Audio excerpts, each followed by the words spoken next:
It's almost time to lock up the house, and then your party will really begin. I wonder how it will end. This is the No Fear podcast. We know what scares you. I'm Matt, I'm Mel. And I'm Lisa. and this is the No Fear Cast, the podcast where we dissect horror and all the things that scare us. And we are in episode 3 of season 8, continuing a new series that we just might not ever escape from. We're talking all about trapped horror. All right, so as Matt just explained, we're continuing our new series talking about trapped horror. And one thing that I realized, especially as we were talking about kind of why it's scary and a little bit of the history of it uh, on our last episode, is that trapped horror really does cross into so many subgenres, so many, in fact, that I really kind of struggled to narrow down exactly the parameters for how we were going to organize this series. Because, and we've talked about this in the past on this podcast, horror so often relies on that feeling of no escape, the feeling of claustrophobia, the feeling that there is no hope out there, because that's when you can really lean into the fear factor of things. I mean, for instance, if you think about just something really simple, like being a child and being afraid to let your like foot dangle over the bed because something might come and get it, the fear is that something is there that you can't escape from, right? That it's the only way you could escape the monster under the bed is if you like run and jump and somehow outsmart it that way, which I don't know, who am I kidding? Even as an adult, I still run and jump on the bed sometimes. or I won't let, my hand dangle over for too long, for fear that something might like reach out and get it. But in this case, we're talking about something very specific. So I just kind of want to reiterate what we talked about last time and what this is and what it isn't. So we're not necessarily talking exactly about claustrophobic horror, even though claustrophobia comes up in trapped horror a whole lot. And we're not necessarily talking about isolation either, even though again, isolation plays a part in it. Is the idea that like help is not coming. But maybe think about it. This is the idea of being trapped where you can't leave. You kind of lose your sense of free will. You lose your sense of freedom when we're talking about this kind of trapped horror. So uh, that's what we're talking about. In looking at the history, I was trying to narrow it down. And one of the first representations I could find that is really, I think, in film is 1932's The Most Dangerous Game. Now, this is a pre-code horror film. It stars Fay Ray. If any of you have seen it, of course, she's the legendary actress who is in King Kong. But in this movie, and you probably know this because this story has been rehashed over and over again. There's been remakes of this actual film, um, and then it's kind of been taken and made into several different things. But it's basically about a hunter who deliberately takes this boat, or a yacht, I guess it is, and deliberately leaves them on trapped. That's just why we're talking about it today. Trapped on this island where he can hunt them down. So you can definitely tie this into things like the Hunger Games, for instance. There was a movie a few years ago that was called The Hunt that involved people hunting down people they didn't agree with politically. um, and so this is not something that is unfamiliar in the horror genre, but it's really interesting to me to think about really how far back it goes, that this goes all the way back to 1932. And I think it definitely fits. This is, I would say, a game horror, kind of like something like the Hunger Games, um, where you find yourself playing a game that that you don't know you're playing right away, or that you didn't consent to participate in, which is a theme we're going to see happening in a lot of these trapped horror films. Even anticipating something I would think even like Saw, which I'm sure we'll talk about later. But this one in particular is just, like I said, being kind of trapped on an island, which really is kind of one of the ultimate traps, right? If you don't have a boat, you're not getting anywhere. And then being hunted down and not realizing that you're the prey right away. Um, Matt, Mel, have you seen this film? I know it's an old one, but have you seen it, or have you seen any of the remakes that have come? I was familiar with this mainly because I think I was in middle school and we had to read the short story that it was based on, The Most Dangerous Game by Richard Connell. And it's kind of stuck in my mind. I remember when I read it, even if I don't remember exactly what grade I was in. I think it had to have been middle school. But yeah, I'd never seen the movie, though. I think everything you're saying, Lisa, is right. I mean, it's got to be like one of the originators. Um, of the idea of like being forced to do something against your will while being trapped, or that kind of idea of playing a game whether willingly or not. But I decided to, I know, I looked it up and it's on Prime, so I watched it. Both the black and white and the color versions are available, so I watched the black and white version. But yeah, a lot of what you were saying really rings true in this. It's pretty short, but it has a lot of suspense, and I think that comes from the isolation and the trapped feeling. But yeah, I mean, not only does he get his occasional shipwreck people, but he kind of forces them to shipwreck by messing with the buoys. And then there's of course coral reef and shark infestation there. It just happens to be, I guess he picked the island for that purpose. So only a few people even come on the island. I guess he's trying to get the survivors, like the people who will make for good hunting.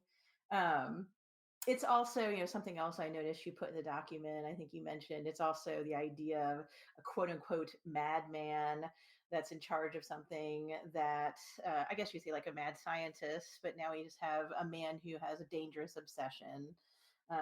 He's hunted everything and nothing was good enough for him, or nothing was enough of a challenge.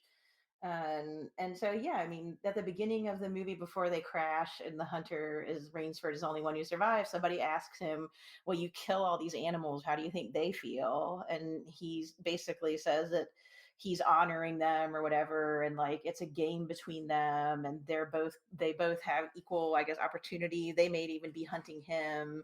And during the course of the movie, he has these throwaway lines kind of where he says to Fay Ray's character that now I understand like what I've done to these animals, which I thought was interesting. I don't know what we're supposed to do with that, but the idea that I guess in some ways he's gone from like into a microcosm of his own life, only now he's the animal he was hunting. But yeah, even the evil guy says throughout the movie that they're playing chess, because the person who's being hunted can win. There's like certain rules he made up, though they all go out the window by the end. But yeah, that idea of we're playing chess, but it's basically hunting each other, and there's a prize, of course, which is the woman. um and yeah, it was interesting to me, the different levels on which it worked, and the ways, like you said, it plays even into stuff that we talk about today. I mean, even the dude that was being hunted was setting traps to try to, on the trap, basically they're meta traps, I guess, to stop the hunter, and they didn't work. And so yeah, the different levels of the way people were trapped in the movie, not just on the island being hunted, but also psychologically, and also using it to kind of work against what was going on, was really fascinating. I don't know. It could have been too many traps, but I guess it helped with the suspense, basically, Yeah. to have I mean, that. yeah, it does. And I can't emphasize enough like how much I love pre-code horror movies, just to see like how wild they do get. I think that's a great example. But one thing I was thinking about as you were talking about that, Mel, because this pops up a lot in this kind of trapped horror.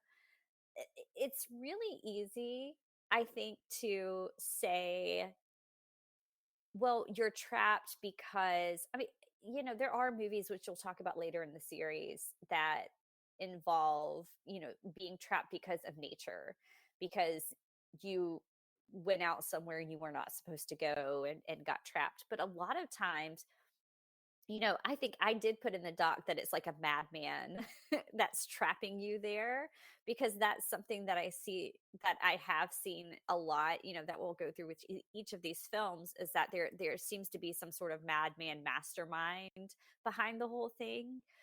But with that comes some really interesting dynamics that are explored differently in each of the films, I think, but it's there even from the very beginning, and I hadn't really thought about it. But the dichotomy of like rich versus poor, and class issues and struggles pop up a lot in this kind of trapped horror. A lot of times people are doing things either to win money, um, which I've seen a lot. I've seen a lot of what I would consider more like modern day horror movies that have that premise of, you're going to come and you're going to do something because you were promised a lot of money if you survive. Um, then, but even this one, it's like he's so, I guess, kind of bored with life because he's hunted everything. Like he's had every opportunity handed to him, and so the next logical thing in his mind is, well, I'm going to hunt humans now because that's going to give me the thrill I'm seeking. But the only reason he got there is because really he has access to too much. I mean, it is a little bit of an eat the rich moment, which is kind of interesting, and I think it's something that does pop up a lot. It's either that, or there is often political implications. I think I mentioned The Hunt earlier, which is one of the ones that's, it's not considered like a remake, but I guess it's considered like a similar movie to this. But um, several of the ones that several of the films that are considered kind of direct, um, at least adaptations of that Richard Connell story that you were talking about, Mel. Some of them do kind of play into that idea um, of money, which is really kind of interesting. And this kind of idea that if you have too much of it can kind of make you into a madman, but also it turns, like, if you're looking at it as the haves versus the have nots, it kind of turns the have nots into the prey. Um, and so you mentioned like it being a chess game. A lot of times these movies are kind of like, yes, it's a chess game, but not everybody knows they're playing the game right away, which again has that kind of unequal footing to it. So it's kind of interesting that these kind of trapped movies play with that, and they've done it since the beginning. There's actually a adaptation of Most Dangerous Game from the 90s. I don't know if either of you have seen it, but it's called Surviving the Game. And it does a lot of exactly what you're talking about there, Lisa. One thing that it's been a long time since I've seen this movie. It may have even been since the 1990s when I saw this movie. So I was doing some quick Googling on it. But one thing that I do remember that it does play with that isn't explored as explicitly in some of the older adaptations is the issue of race, because the main character in it is the person being hunted is Ice-T. And um, if I recall correctly, he's either homeless or very, very poor. So, I mean, there is that class dynamic as well, but it also explores the race dynamic. And I do really like the idea of what you're talking about there, that it's like a chess game where maybe not all of the players know that they're playing chess. I would probably actually even add to that it's almost like a chess game, but one of the players doesn't even have all the pieces starting out, because I mean that's really where that power imbalance comes through, is that this whoever is doing the hunting, they have access to all sorts of things that the person they're hunting does not usually. All kinds of weaponry, all kinds of different things. And if I recall from surviving the game, they all had weapons, and Ice-T basically had whatever he could fashion in the woods. So he had makeshift traps and those sorts of things. Uh, so yeah, I think there's a real fertile ground within this trope, because I mean it has become kind of a trope at this point, but there is still a lot of fertile ground for exploring things. I think there's still some untapped ground, if you will, to explore these power dynamics and whatnot. Yeah, I completely agree with that. It is a really fertile ground, and I have to say, it's something that I wasn't really anticipating getting into it when I was thinking about this kind of trapped horror, because yeah, I really just kind of was thinking, oh yeah, it's like, when you get stuck underground or buried alive, or you wake up and you're in a madman's lair and you can't get out. um but there is so much there of, because and I think, Matt, exactly the way you're explaining it, it's such an apt metaphor for the power imbalances that we see in our lives, where some people are born with everything that they could want or need in order to like set themselves up to be really successful, and then some of us are not. Some of us are born without access to any of that. And this is a really, yeah, it's just a really neat metaphor to see how it plays out on the screen, with this kind of trapped aspect. Well, there are, as we've mentioned, there are lots of versions of the Most Dangerous Game. So we could probably very easily do an entire hour on all of those, which there's more I want to cover, so I'm not going to do that. But another one that came from the pre-code horror film era is The Black Cat, which was a 1934 film that starred Boris Karloff and Bela Lugosi. It was a Universal Pictures film. Um, it, I've heard, well, it's not, I should say, the um, the Edgar Allan Poe short story, because it gets a little bit confusing, because Lugosi was in The Black Cat in 1941 that was kind of named after the Poe story. I say named after because I don't think it really, that one has anything. It's very a loose connection. This one, it came out earlier. This is the 1934 one. So there is I want to make sure that there's kind of no confusion there. But basically, uh, there's this couple who's on their honeymoon. Uh, there's this guy, Peter. He's a novelist, his wife, Joan, and I believe they're in Hungary. And there's this kind of like mix up, and they learn that they're on a train going through Europe, and they learn that they have to share this like train compartment with this doctor, this kind of mysterious doctor. Um, and I guess as it happens, things don't quite go the way it's supposed to.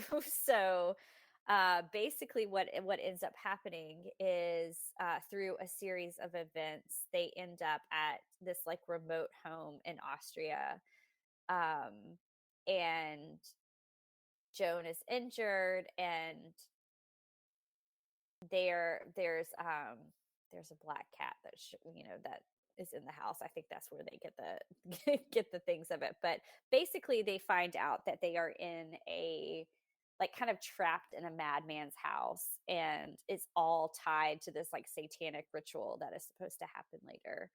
So they have to fight their way out and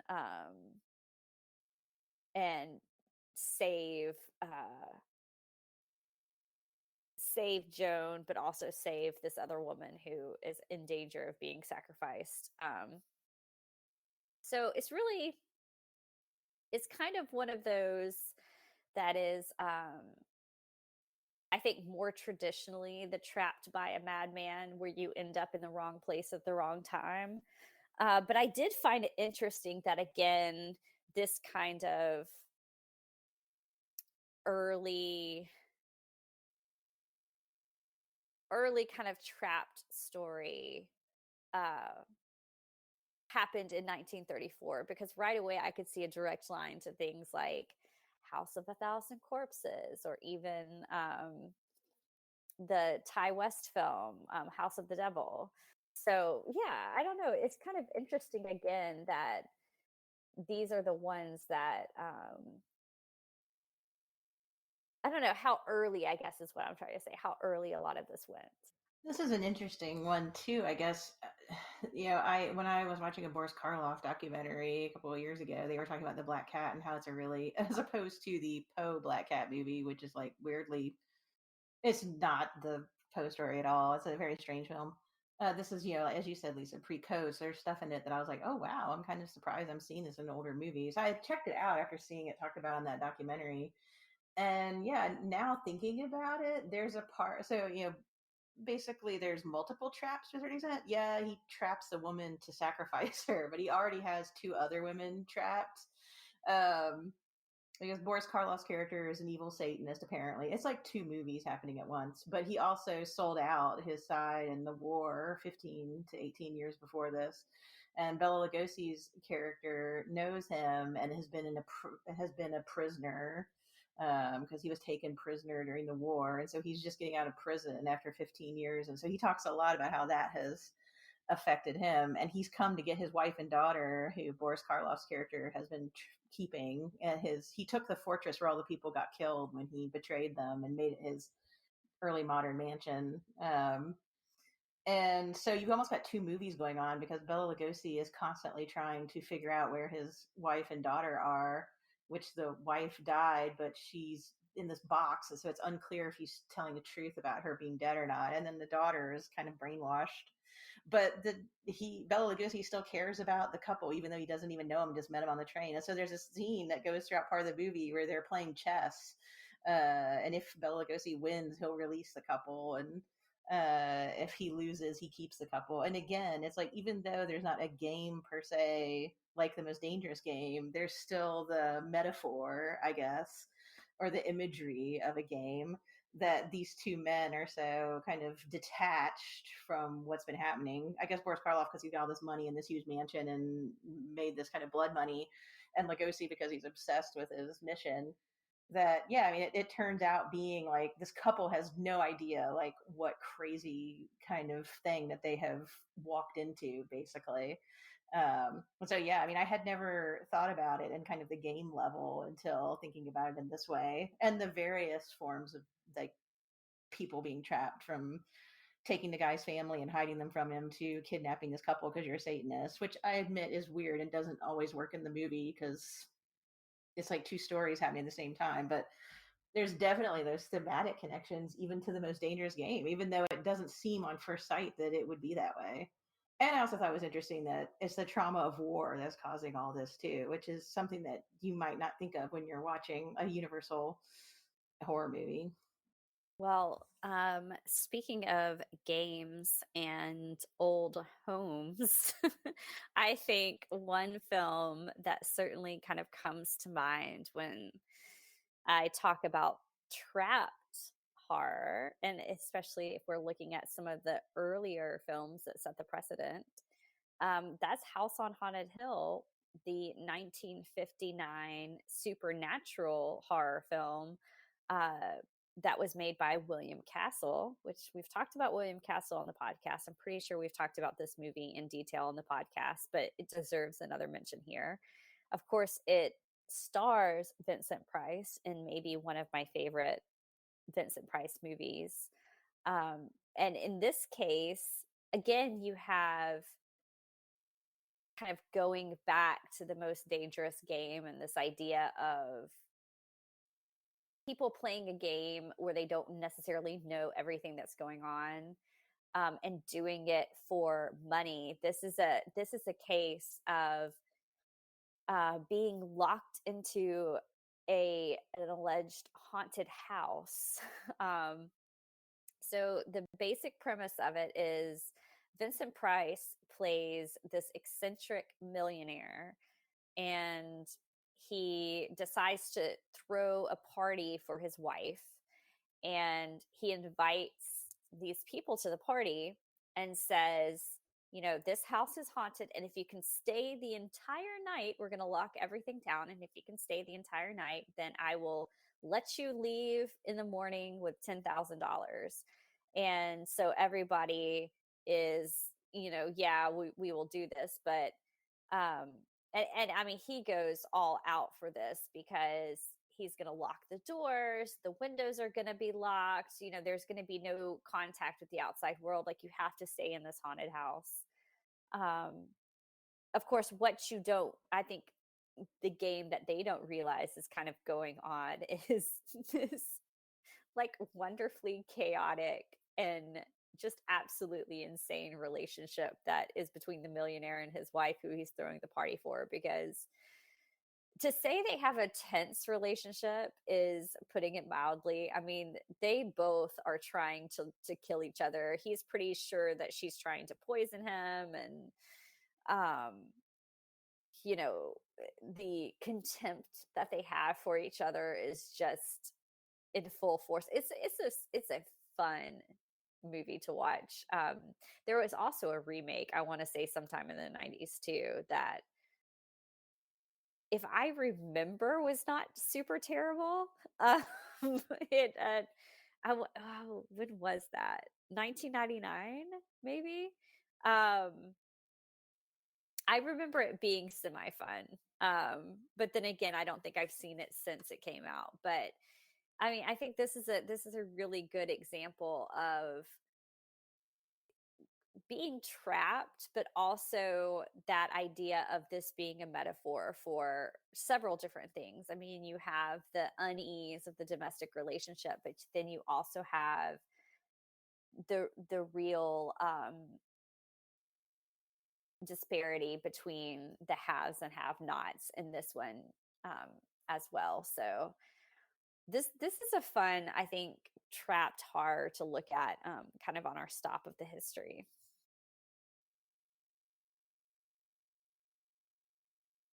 Yeah, I feel like it's kind of a quintessential moment with a madman with money seeking out people who don't necessarily have money or really need money to kind of manipulate them, but in his own kind of manipulation game he's playing with the wife. Definitely works that way, and I can see a lot of influence with that as well. Well, speaking of William Castle, uh, he also produced and directed another horror film that I think fits well with the House on Haunted Hill, which is 13 Ghosts. Now, this one also had a remake in the 90s, which we'll talk about in just a minute. But this one is really, really kind of interesting because this is another one. It's not quite as orchestrated of a game as in the original, but it is people. I wanted to include it because it is this family who inherits this house that is rumored to be haunted. And they learn that the only way they can keep the money, and the only way they can kind of get this estate that they were promised, is if they stay in the house. So that was like one of the I guess that was one of the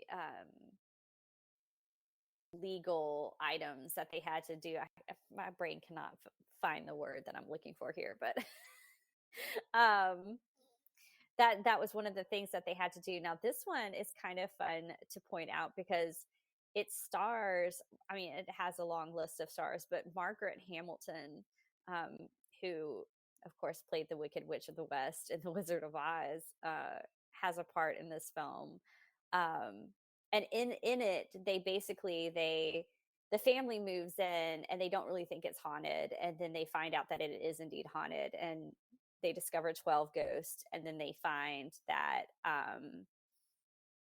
that the 13th ghost kind of comes in at the end, in an interesting way. But yeah, I think this is a fun one. I will say, I don't know if you've seen the William Castle version. It's fun, but surprisingly, I really liked the remake. That one was in, I just looked it up, it was in 2001.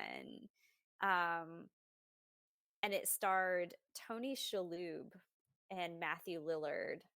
Uh, as there's a bunch of other people in this film too, but basically where they learn that their family had inherited this house that has all, but it's like a ghost machine, and so the trapped aspect I think really comes out in the remake.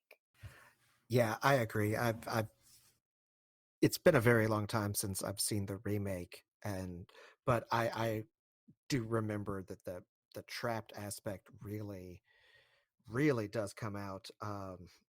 Now I'm trying to remember parts of it that I've forgotten, but correct me if I'm wrong, but isn't there also a device where like they have goggles or something like that that lets them see the ghosts? Because I seem to remember something like that as well, where they can't always see the ghosts, but they can be affected by them.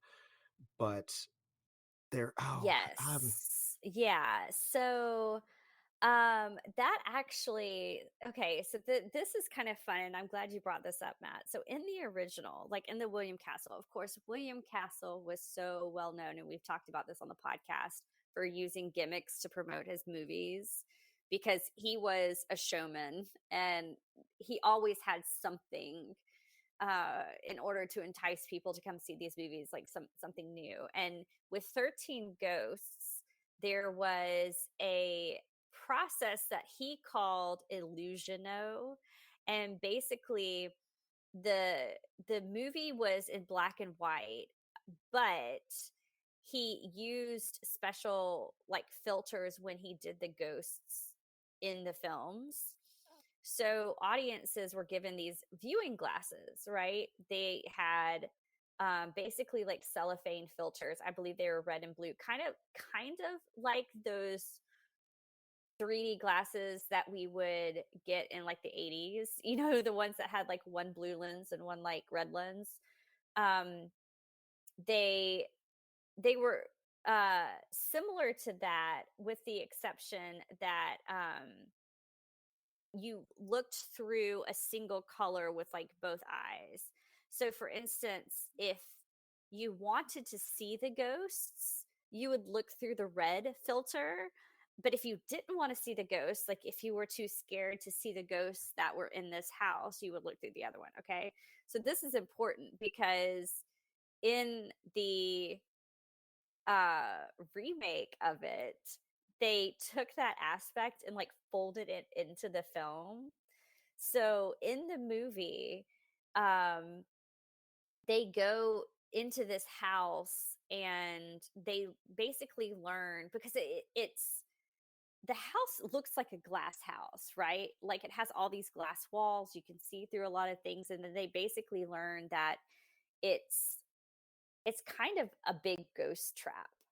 The house itself is like, it has moving parts, and um it's, I don't know, like a prison for ghosts is basically the best way I can describe it. But they have these ghost hunters and psychics who have a team to go through, and they have these special pair of glasses that when they put them on, they can see the ghost through the glass like windows of the home.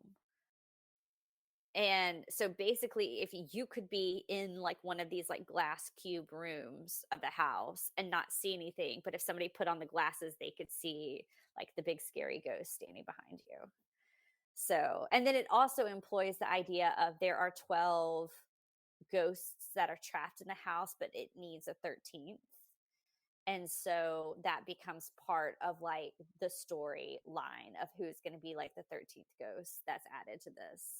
So yeah, the glasses do play a part in it in kind of a really fun way. I think that was one of the reasons I really liked this movie so much is it's a fun, I don't know, it's a fun throwback to like what a castle originally tried to do, even though the audience doesn't get to participate. I kind of wish we could wear those glasses and see the ghost. It does sound like a fun homage there, at the very least. And yeah, I was looking on Wikipedia while you were talking too, and as the more I read, the more I remembered about this movie that it's probably been 20 years since I've seen. But yeah, I remember the glass house and the fact that the walls are inscribed with Latin. I think that's part of what makes it a ghost trap. But um, the trapped part of it, as I recall, partly has to do with just the mechanism of the ghost trap, because it gets triggered while the living people are there, sealing them in, but then it also continues to move. It's like this sort of almost like steampunk uh, clockwork mechanical kind of thing that changes the layout of the house. And so ghosts that were trapped get released, and then parts that were sealed off get opened, and vice versa. And so it's almost like not just trapped, but trapped in a maze, like a literal maze, if you will, in this remake, at least. Yeah, it is. I'm really curious. I kind of wish I had had time to go back and rewatch this film before we started recording this because I remember really liking it, and I wonder if it holds up. Like I remember it being kind of scary, and I think that was part of it is this kind of steampunk house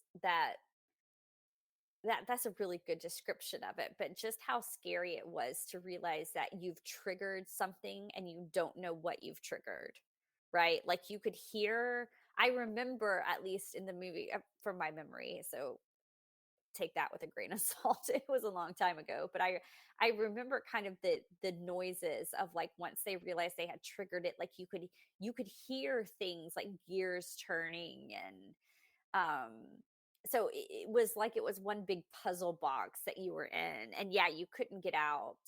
And then there would be times where sometimes like walls would come up where there was a door, and then suddenly you were separated from the people you were with, which is a whole different level of scary. If you feel like, okay, well, at least we're all together trying to get out of this house, and then suddenly, oh no, the house is working to separate us. um that's terrifying too. And then add in the fact that the ghost, from what I remember, the ghosts were really scary too. They weren't just kind of normal ghosts. They were like I don't remember the whole like lore behind it, but they were supposed to be these archetypes. So it was like 12 different archetypes of different different things. But if I remember right, some of them were really like crazy looking. They were scary.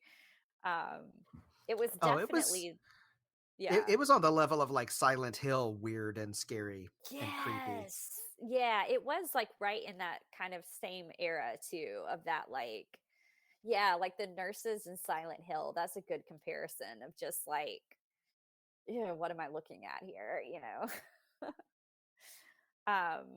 But yeah, that was a really interesting one. And I think it definitely kind of fits in um early trapped horror. uh well, while we're kind of in the 90s, I feel like this might be a good place to bring up the movie Cubed as well. um or Cube. It's a Canadian horror movie from 1997. And I wanted to bring this one up as kind of an example of, because so many of the ones we're looking at are really in the like early to mid 20th century. So it feels, I think, kind of strange to put one on that's more recent, at least in comparison to like 1932, for instance. But I think this one is really interesting because it has a lot of what we've been talking about as far as the, in this case, people literally wake up in the middle of a game. Um, or they wake up trapped and they're not sure how they got there. So it is kind of the trapped by a madman, and the idea of playing a game that you didn't know you were playing. But I wanted to bring this one up because this one predates a lot of the ones that would come later, like Saw, for instance. Because Saw, I think a lot of those are great examples of trapped horror.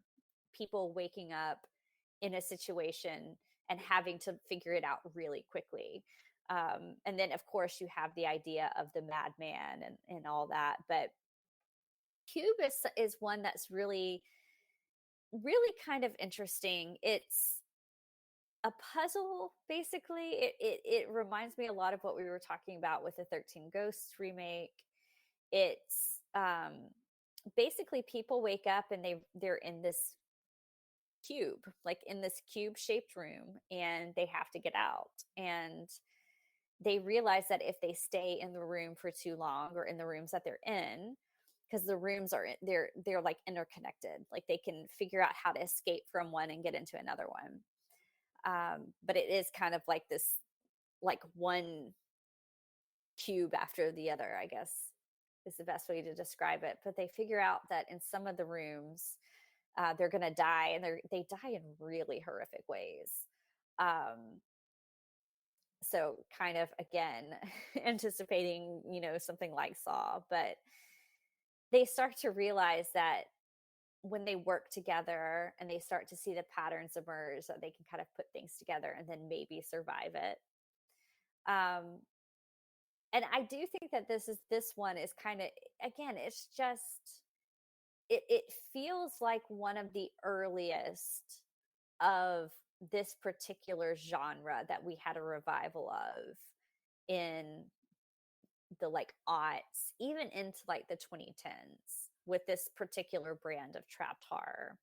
And I realize we did skip over probably a few. Some of our listeners are going, yeah, but what about, Shirley Jackson, and what about The Shining, and, things that did happen more before something like this. I promise we're going to get to those, but maybe not in this episode. But yeah, I think that Cube is an interesting one to talk about, because as far as I could tell, it was one of the first that really kind of puts this, people wake up in the middle of a trap and have to solve it, or else they're going to die. It was really one of the kind of first in the modern era. Have y'all seen Cube at all? I have not seen Cube, but this sounds like a dark nightmare version of an escape room. Oh, it very definitely is. It's what happens when when you don't escape from the escape room. It's the escape room gone wrong. I've seen the movie. I've actually seen it several times. I first of all am just going to take a little bit of umbrage at the fact that we keep talking about movies that I've saw when I was in high school. And I keep going, oh my God, they're so old. I can't barely remember them. But I have seen Cube probably 2 or 3 times. And first of all, as a slight digression, those of you listeners who have not familiar with it, if you do go seek it out, it's a very good movie. You'll probably enjoy it. Just pretend like there are no sequels, because there are 2 sequels, but just pretend like there aren't. Um, I haven't seen all of the third sequel, but the second one is kind of an all over the place mess, where it starts to imply that the cube itself is some sort of hypercube that folds reality. I don't know. It gets stupid. But the first one is a great film, and like Lisa said, I mean, the film literally opens with somebody waking up in the cube room, and then he very quickly gets dispatched. And that's how you see that like this place is not safe.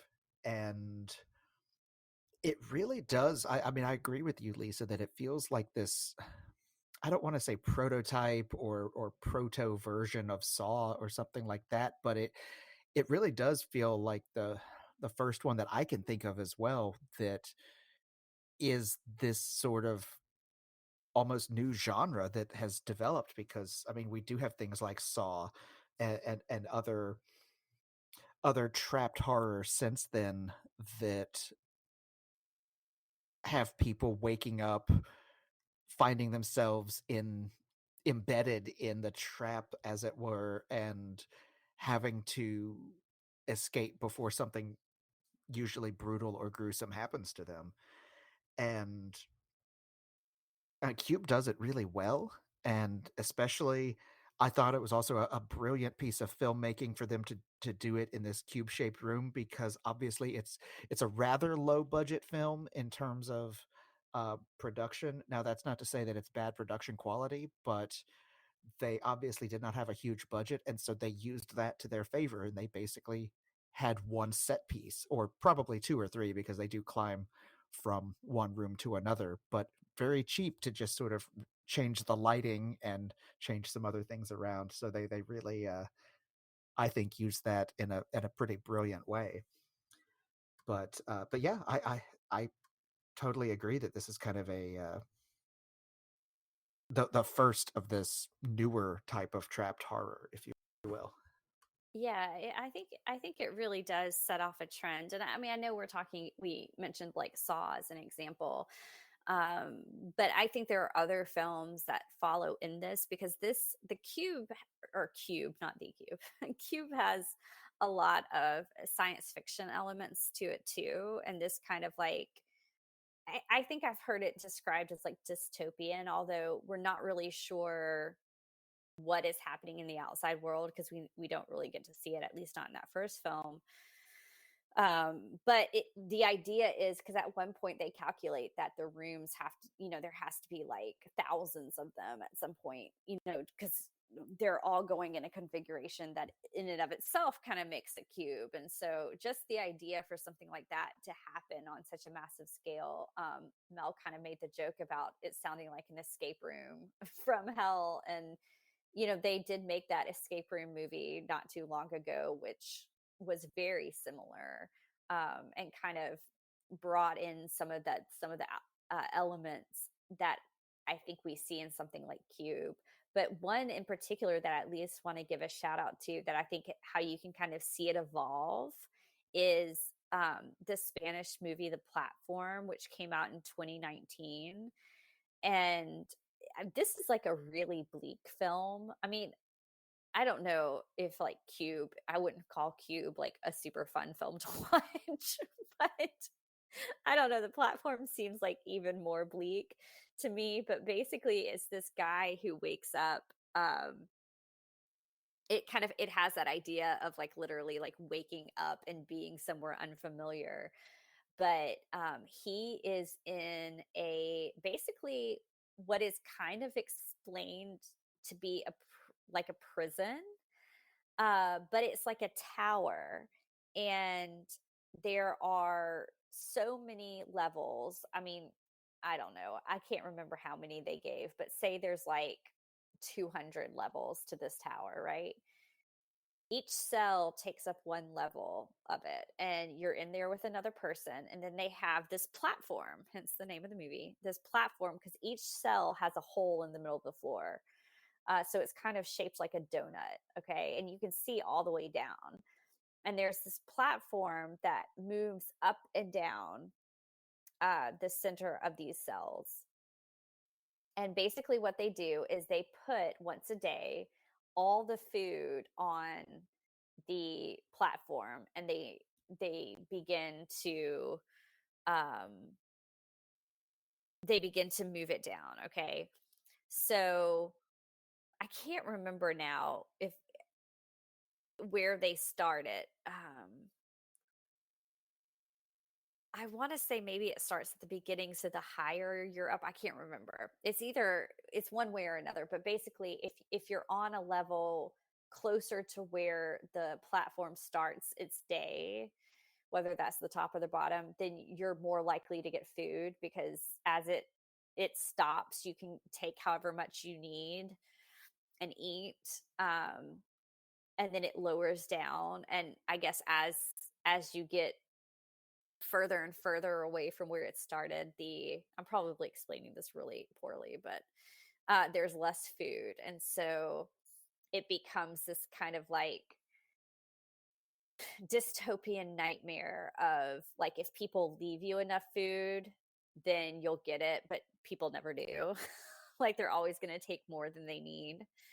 um and I think the premise of this is that, like, every month they move you to a different level. So on some months you're doing okay, and then other months you're not. And if you're on one of the months that you don't get much food, like, things turn like murderous, and there's cannibalism and stuff going on. And